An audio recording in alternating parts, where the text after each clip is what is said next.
Good afternoon students. तो कैसे हैं आप सब। मैं साहिल रावत, आपका इंग्लिश मेंटोर। स्वागत करता हूं बच्चों आपका आज की क्लास। तो चलते हैं सीधा क्लास की तरफ। और लास्ट क्लास में जैसे कि हम डिस्कस कर रहे थे टाइगर किंग चैप्टर के क्वेश्चन आंसर्स को, और उसी को हम आज आगे कंटिन्यू करेंगे। ये कुछ क्वेश्चंस थे जो हमने डिस्कस कर लिए थे बच्चों लास्ट क्लासेस में, और आज आगे के कुछ और क्वेश्चंस को भी हम डिस्कस करते हैं। तो the first question is, the story is a satire on the conceit of those in power. How does the author employ the literary devices of dramatic irony in the story? हम ये देख पाते हैं कि जो ये कहानी है ऑथर के द्वारा लिखी गई, ये क्या है, एक तरह से सटायर है, यानी कि कटाक्ष है। किन पे बच्चों? जो लोग पावर पे बैठे हैं, जो सत्ता में बैठे हैं, जिनके पास क्या है बच्चों, पावर है। ठीक है, सत्ता जिन लोगों के पास है और वो किस तरह से इसका दुरुपयोग करते हैं, उन लोगों के बारे में ही बच्चों ये ऑथर के द्वारा कहानी लिखी गई है। और इसमें क्या क्या आयरनी और क्या क्या लिटरेरी डिवाइसेस ऑथर के द्वारा यूज किए गए हैं, we have to tell about those literary devices. The king is indeed a brilliant satire that exposes arrogance, foolishness and irresponsibility of absolute rulers. जो यहाँ पे टाइगर किंग ही है, वो अपने आप में एक बहुत बड़ा सटायर है, क्योंकि वो क्या दिखाता है, वो दर्शाता है एक राजा का एरोगेंस, उसकी फुलिशनेस, और साथ ही साथ उसकी irresponsibility towards its people. Kalki masterfully uses dramatic irony throughout the narrative to highlight these themes. और कल्कि बहुत बखूबी तरीके से इन आयरनीज को यूज करते हैं, और ये सारी चीजें क्या करते हैं, बीच में भी कहीं ना कहीं बार बार इनको हाईलाइट करते रहते हैं। अंडरस्टैंडिंग ड्रामेटिक आयरनी, और इन आयरनी को समझते हैं, क्या क्या आयरनीज इसमें यूज की गई हैं। Dramatic irony occurs when readers know something that the characters don't. Creator creating a gap between appearance and reality. जब कोई चीज दिखने में कुछ और होती है लेकिन वाकई वास्तविकता में कुछ और होती है, उसी ही सिचुएशन को क्या कहा जाता है बच्चों, आयरनी कहा जाता है। जैसे कि इसके एग्जांपल्स देख लेते हैं आयरनी के, इसमें टाइगर किंग चैप्टर में।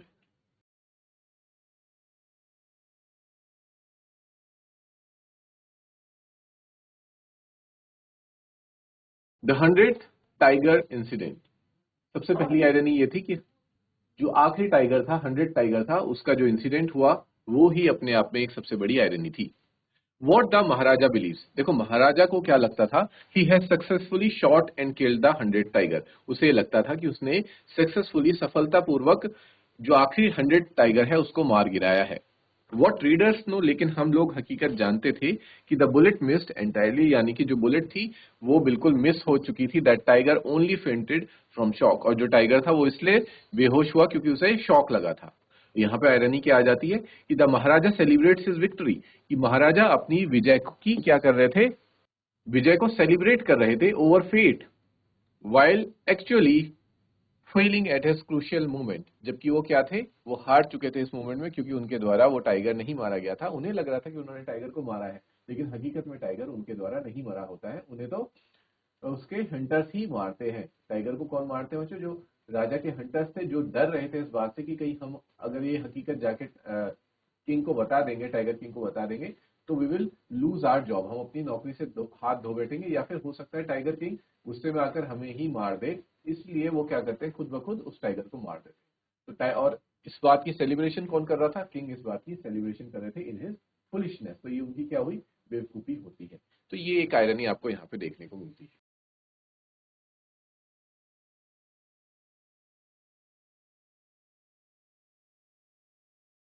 चलिए बच्चों, नेक्स्ट क्वेश्चन देखते हैं। नेक्स्ट क्वेश्चन ही इसी में नेक्स्ट पॉइंट देखते हैं, बल्कि the wooden tigers true power. कि हम जो वुडन टाइगर था, जो कि बाकी के हकीकत के लाइव टाइगर्स जो चीज अचीव नहीं कर पाए, यानी कि किंग को नहीं मार पाए, वो एक वुडन टाइगर कर देता है। तो देखिए बच्चों क्या होता है, महाराजा's परसेप्शन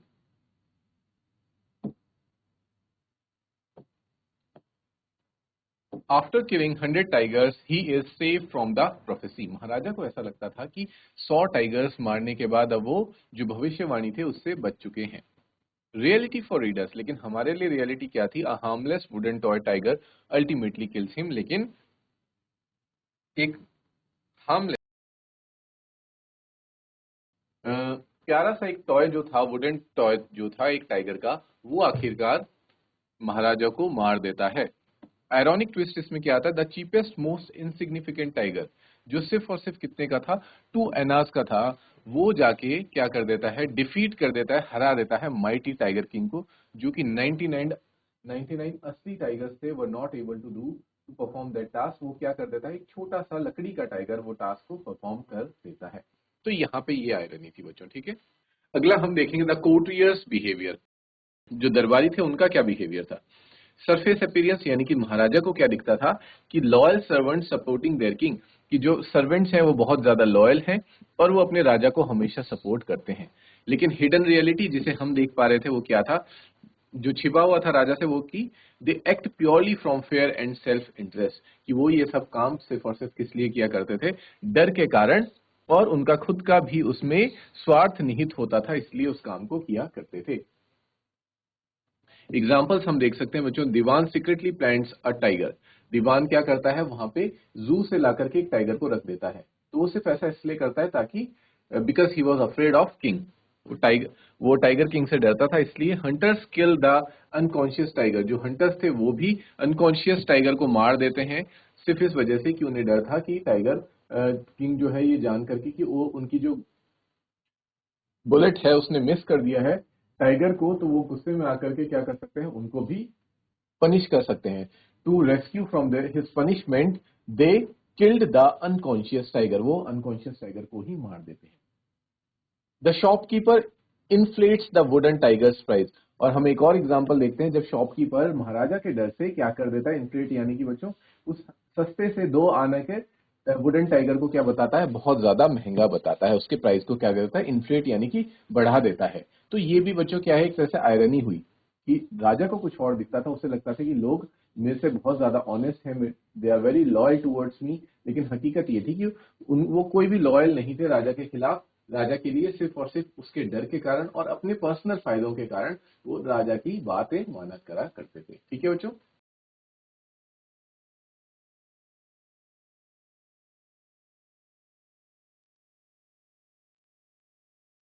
नेक्स्ट पॉइंट देखिए स्टूडेंट्स, एडमिनिस्ट्रेटिव एडमिनिस्ट्रेटिव प्रायोरिटीज, कि एडमिनिस्ट्रेटिव प्रायोरिटीज वो किसे दिया करते थे। महाराजा फोकस, महाराजा का फोकस बच्चों कहाँ था, obsessed with killing tigers to save his own life. हम देख पाते हैं कि जो महाराजा थे वो टाइगर्स को मारने में लगे हुए थे ताकि वो खुद की जान को बचा सके।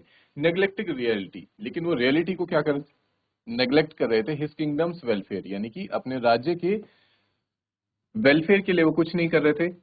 पीपल्स नीड, लोगों की जरूरतों को पूरा नहीं कर रहे थे। एंड प्रॉपर गवर्नेंस, अच्छे तरीके से गवर्न नहीं कर रहे थे अपने राज्य को।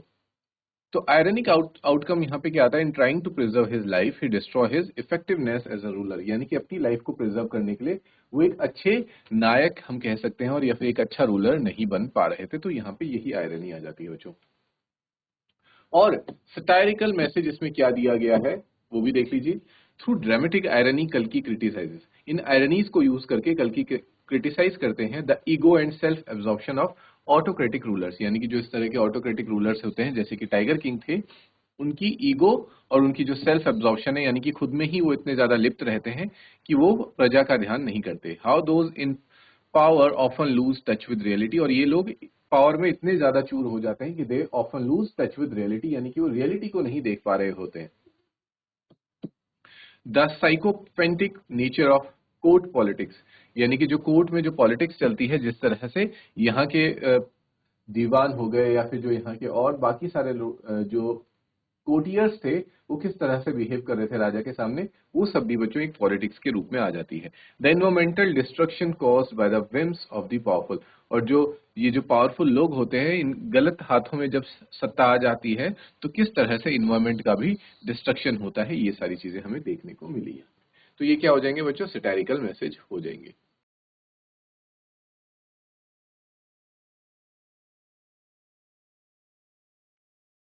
ओके स्टूडेंट्स, नेक्स्ट क्वेश्चन देखते हैं। What is the author's indirect comment on subjecting innocent animals to the willfulness of human beings? यहाँ पे ऑथर क्या एक कमेंट कर रहा है या फिर एक हमें मैसेज देना चाहता है कि किस तरह से लोग इन इनोसेंट एनिमल्स को क्या कर रहे हैं, अपनी इच्छा के लिए, अपनी मर्जी के लिए क्या करते हैं, मार देते हैं।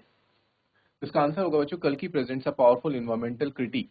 यहाँ पे कल्कि एक पावरफुल इन्वायरमेंटल क्रिटिक प्रेजेंट कर रहे हैं कि किस तरह से हम इन्वायरमेंट को डिस्ट्रॉय करते हैं, और इन्वायरमेंट में बच्चों वाइल्ड एनिमल्स भी आ जाते हैं। टाइगर किंग्स रूथलेस डिस्ट्रक्शन, की जो टाइगर किंग था वो क्या कर रहा था, सब कुछ डिस्ट्रक्ट कर रहा था, डिस्ट्रॉय कर रहा था वाइल्ड लाइफ को, हाईलाइटिंग सेवरल इंपॉर्टेंट थीम्स। बहुत सारी चीजें हमें इसमें पता चलती हैं। चलिए बच्चों चलते हैं और एक एक करके उनको डिस्कस करते हैं कि इन्वायरमेंटल डिस्ट्रक्शन की, इन्वायरमेंट का डिस्ट्रक्शन कैसे हो रहा था। The Maharaja's obsession leads to complete extinction. जो महाराजा का ऑब्सेशन था, क्या था ऑब्सेशन, कि 100 टाइगर्स को मारना, वो क्या कर देता है, कंप्लीट एक्सटिंक्शन, टाइगर्स को खत्म कर देता है प्रतिबंधपुरम से। जो कि इन्वायरमेंट पॉइंट ऑफ व्यू से कोई अच्छी बात नहीं है बच्चों, कि आप एक जगह के सभी टाइगर्स को क्या कर दे रहे हो, खत्म कर दे रहे हो। इससे क्या हो जाता है, लाइफ साइकिल डिस्ट्रॉय हो जाती है, इन्वायरमेंटल साइकिल डिस्टर्ब होती है, ये सारी चीजें खराब हो जाती है। With in just 10 years 70 tigers were killed, यानी कि 10 साल में ही 70 टाइगर्स मार दिए गए थे, showing the rapid pace of destruction. इससे ये पता चलता है कि डिस्ट्रक्शन जो था, तबाही जो थी, वो कितनी तेजी से हो रही थी। Tigers became extinct even in neighbouring kingdoms, यानी कि आसपास के किंगडम्स में भी टाइगर्स खत्म हो गए। Indicating wide spread environmental damage, की इन्वायरमेंटल डैमेज कितना ज्यादा हो रहा था। The phrase tiger farms had run dry suggest the systematic depletion of natural resources. Tiger farms had run dry का अर्थ यहाँ पे ये है कि किस तरह से जो डिप्लीशन यानी कि खात्मा हो रहा था, किसका बच्चों, नेचुरल रिसोर्सेज का। क्रिटिक ऑफ ह्यूमन सेल्फिशनेस, हमें यहाँ पे क्या बताया गया है, ह्यूमन सेल्फिशनेस पे भी क्या किया गया है बच्चों, उसकी क्रिटिक यानी कि उसकी निंदा की गई है। The author shows how human beings particularly those in power, कि कैसे इंसान, खासकर वो जो जिनके पास पावर होती है, सत्ता में होते हैं, वो एनिमल्स को बहुत कैसे ट्रीट करते हैं बच्चों, जैसे कि जस्ट कोई ऑब्जेक्ट होगा, निर्जीव प्राणी की तरह उनको ट्रीट करते हैं, और अपनी उनसे पर्सनल डिजायर्स को फुलफिल किया करते हैं। Selfish motivation, the Maharaja kills tigers not for any noble purpose but purely to save his own skin। कि महाराजा जो टाइगर्स को मार रहे थे, वो कोई बहुत भला काम नहीं कर रहे थे टाइगर्स को मार करके। या तो ऐसा होता बच्चों कि टाइगर्स ने प्रतिबंधपुरम में इतना उत्पात मचा दिया है, they were so dangerous that they need to be killed because they were killing villagers. पर ऐसा कुछ भी नहीं था, विलेजर्स को भी कुछ नहीं हानि पहुंचा रहे थे। They were just living in their forest, वो अपने फॉरेस्ट में रहा करते थे, लेकिन उसके बावजूद भी टाइगर्स को मारा गया। और ऐसा क्यों कर रहे थे महाराजा, सिर्फ और सिर्फ खुद को बचाने के लिए। तो ये उनका क्या होगा बच्चों, एक सेल्फिश मोटिवेशन हो गया।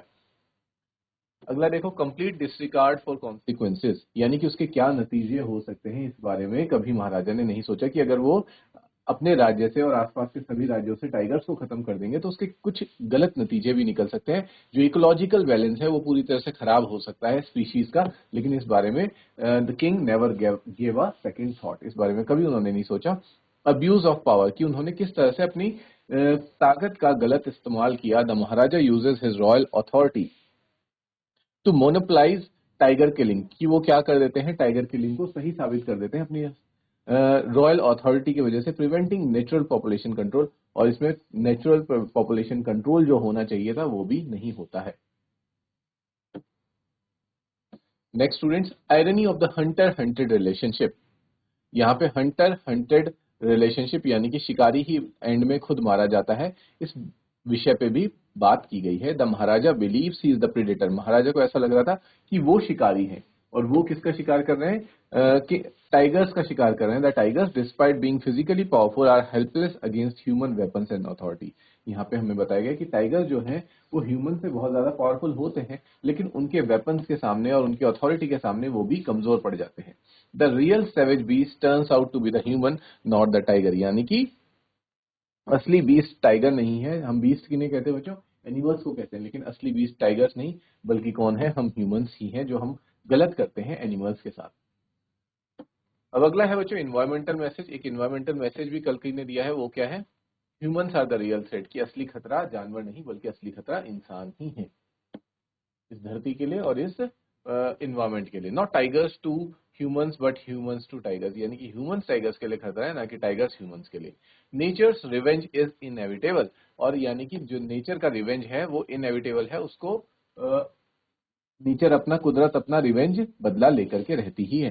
क्योंकि आप कह सकते हैं बच्चों, टाइगर किंग ने बिना बात के सिर्फ और सिर्फ एक प्रोफेसी को लेते हुए एक मनगढ़ंत कह सकते हैं आप, या फिर एक भविष्यवाणी जो कि पता नहीं सही होती भी या नहीं भी होती, उसके चक्कर में कितने टाइगर्स को मारा, 100 टाइगर्स को मार दिया। और इसीलिए ये नेचर को उसने क्या किया, डिसबैलेंस किया, और नेचर ने अपना बदला लिया। बाद में एक वुडन टाइगर ही महाराजा की मृत्यु का कारण बन जाता है। Extinction consequences, once a species is gone it can not be recovered. The Maharaja struggles to find even one tiger at the end. देखो बच्चों, जब एक बार कोई स्पीशीज एक्सटिंक्ट हो जाती है, खत्म हो जाती है, तो उसको वापस ला पाना बहुत मुश्किल हो जाता है। जैसे कि महाराजा के केस में हुआ कि महाराजा एक सिंगल टाइगर भी नहीं ढूंढ पाए थे, और तब जाके उन्हें एक जू से, मद्रास के किसी जू से एक टाइगर लेके आना पड़ा, और तब जाके 100 टाइगर मारा गया। तो इस तरह से भी एक्सटिंक्शन कॉन्सिक्वेंसेज देखने पड़ सकते हैं। कंटेम्प्ररी रेलिवेंस, और हम आज की डेट में इस कहानी से क्या सीख सकते हैं, उसमें हम ये सीख सकते हैं, the story serves as an early warning about. इसमें हमें वार्निंग दी गई है कि वाइल्ड लाइफ कंजर्वेशन नीड्स, की हमें वाइल्ड लाइफ को कंजर्व करके रखना चाहिए। Responsibility that comes with power over nature, यानी कि जब हम पावर में आते हैं तो हमारे पास साथ साथ क्या भी आती है बच्चों, रिस्पॉन्सिबिलिटी, जिम्मेवारियां भी आती हैं। How individual human desires can destroy entire ecosystem, कि एक इंसान की खुद की जो पर्सनल डिजायर्स हैं वो पूरे के पूरे इकोसिस्टम को क्या कर सकती हैं, बर्बाद कर सकती हैं। ये भी हमने देखा। The need for sustainable interaction with the nature, natural word, कि हमें नेचुरल जो वर्ड है उसके साथ कैसा इंटरेक्शन करना चाहिए, सस्टेनेबल इंटरेक्शन। सस्टेनेबल क्या हो जाएगा बच्चों, कि हम अगर नेचर का इस्तेमाल कर रहे हैं अपनी नीड्स को पूरा करने के लिए, तो हमें वही सारी चीजें नेचर को वापस भी लौटा देनी चाहिए।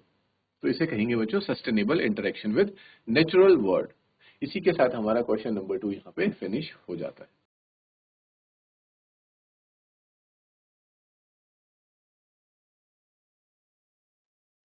क्वेश्चन नंबर 3 देखते हैं स्टूडेंट्स। अब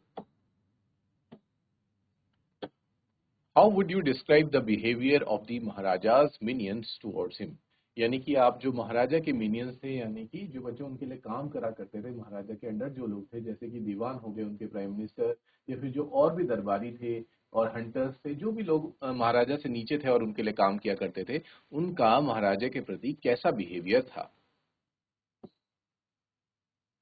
do you find them truly sincere towards him, क्या वो सच में महाराजा के लिए समर्पित थे, सिंसियर थे, और are they driven by fear when they obey him, और या फिर वो डर के कारण ही उनको, अपने महाराज को ओबे किया करते थे।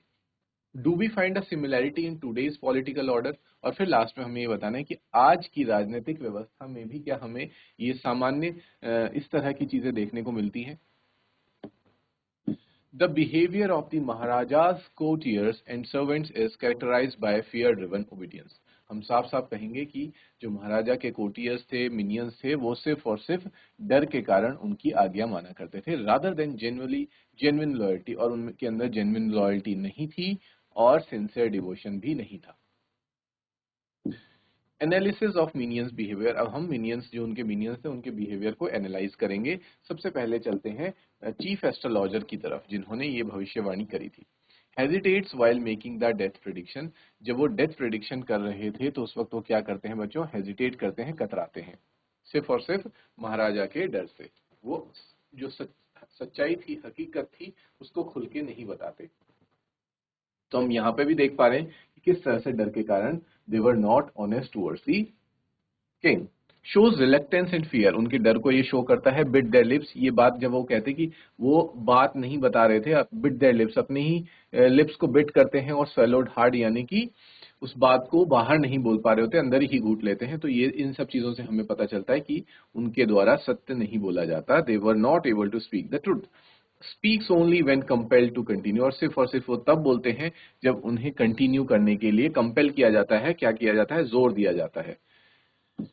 Motivation, professional obligation mixed with fear of royal displeasure, एक उनका प्रोफेशनल ऑब्लिगेशन था और साथ ही साथ उन्हें ये डर था कि वो महाराज को क्या ना कर दे, नाखुश ना कर दे, इसलिए वो ये काम किया करते थे। नेक्स्ट एग्जांपल लेते हैं अब दीवान का, जो कि क्या होते थे बच्चों, उस वक्त के प्राइम मिनिस्टर हुआ करते थे। सरफेस बिहेवियर, ऊपर से उनका बिहेवियर कैसा था, अपीयर्स लॉयल एंड हेल्पफुल, ऐसा लगता था कि वो बहुत ही ज्यादा लॉयल और हेल्पफुल हैं, लेकिन हकीकत में हिडन एक्शंस, उनके एक्शंस ऐसे नहीं थे। Secretly arranges for a tiger from Madras zoo to be planted in the forest. क्योंकि अगर वो ऑनेस्ट होते तो बच्चों मद्रास जू से वो क्या लेकर के नहीं आते, टाइगर लेकर के नहीं आते, वो सब कुछ सच सच महाराजा को हकीकत बताते कि महाराज आपके इस ऑब्सेशन के वजह से बहुत ज्यादा नुकसान हो गया है इन्वायरमेंट को। अगर उन्हें डर ना होता वो, लेकिन वो लोग तो सब डरते थे कि हम महाराज को हकीकत बताएंगे तो शायद महाराज गुस्से में आकर हमें ही मार दे, ठीक है, या हमें कोई सीवियर पनिशमेंट दे दे, इसलिए वो महाराज के सामने हकीकत नहीं बोल पाते थे और ना ही उनका सामना कर पाते थे, ना विरोध कर पाते थे। ठीक है बच्चों।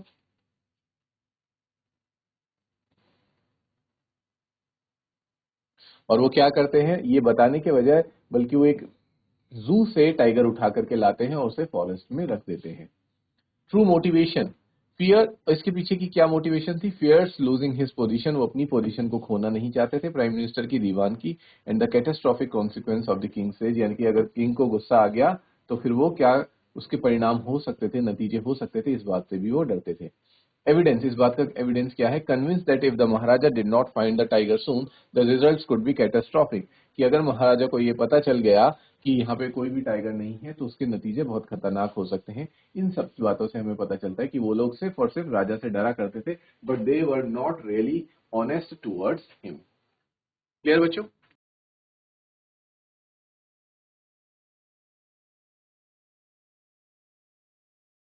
अगला एग्जाम्पल अब हम हंटर्स का भी देख लेते हैं। ये हंटर्स कैसे थे? Deceptive loyalty, secretly kill the unconscious tiger, कि वो भी जाकर के अपने महाराज को सच नहीं बताते कि महाराज टाइगर नहीं मरा है, बल्कि उससे तो जो शॉट था वो मिस हो गया और वो सिर्फ और सिर्फ बेहोश हुआ है। लेकिन वो भी क्या करते हैं? अनकॉन्शियस टाइगर को खुद ही मार देते हैं और उन्हें महाराज तक सच्चाई नहीं पहुंचाते।